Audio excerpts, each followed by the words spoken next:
L'ombre creuse, chapitre 23. Lorsque le père Laroche avait vu surgir de derrière l'autel, un quart d'heure après, l'homélie, et qui plus est celle du dimanche de l'Ascension, deux olibrius cherchant à en extraire le cercueil d'une certaine Lydie Cavallo Box ou Cox, il avait d'abord cru à une mauvaise plaisanterie. Puis, devant l'opiniâtreté menaçante du plus petit des deux, et sans doute touché par les regards implorants qu'ils lui lançaient l'un et l'autre, il avait consenti à leur laisser récupérer la boîte où la défunte reposait, avec l'engagement solennel de n'en souffler mot à ses supérieurs, sous peine de représailles éternelles. Après tout, s'était-il dit en se versant un verre, si Paris vaut bien une messe, Satan m'épuise en beuverie.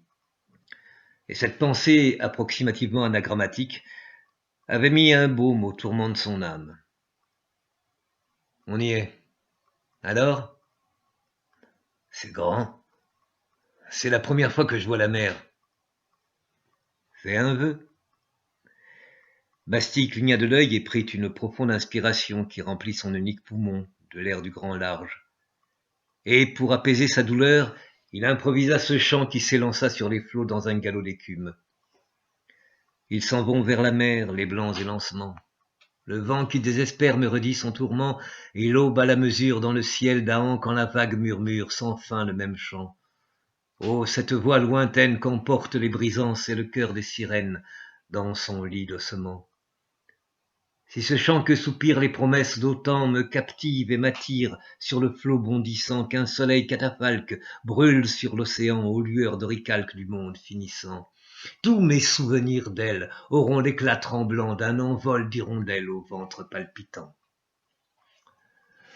Puis, longeant la falaise de craie, père et fils descendirent vers la plage de galets de silex qui borde le défilé rocheux.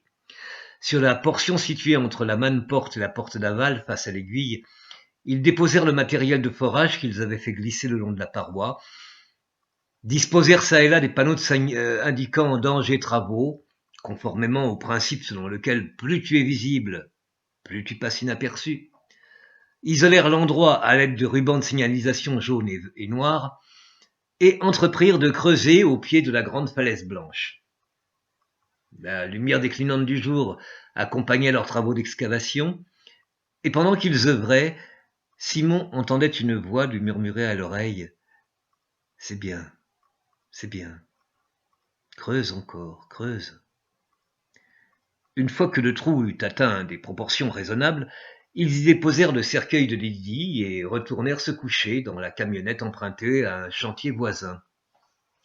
Le lendemain, de bonne heure, ils entreprirent d'aménager une niche à mi-hauteur dans l'intention d'y passer les nuits suivantes. Ils la dotèrent de 4 ouvertures dissimulées par la mousse, dont une horizontale pouvant servir de porte, ce qui de loin lui donnait l'aspect d'un crâne, et ils s'endormirent face au grand large pour la seconde fois, bercés par les cris des goélands et les coups de boutoir des vagues contre la roche. Ils séjournèrent dans ce lieu la seconde moitié du printemps et les mois d'été, évitant curieux et touristes et vivant de larcin et de pêche à l'ombilic, à l'écart du monde, dans une espèce d'immanence suspendue qui pouvait ressembler à du bonheur, ou du moins à cet état que seuls les êtres enfermés dans leurs rêves peuvent connaître. Peu à peu, à force d'arpenter l'endroit, ils apprirent à repérer les plantes nutritives, variétés de choux, de fenouil, de carottes et de betteraves, qui poussent à l'état sauvage et à en faire leur miel. Quand arriva la saison froide, Simon décrocha un poste de gardien à proximité du phare d'Antifère, entièrement automatisé.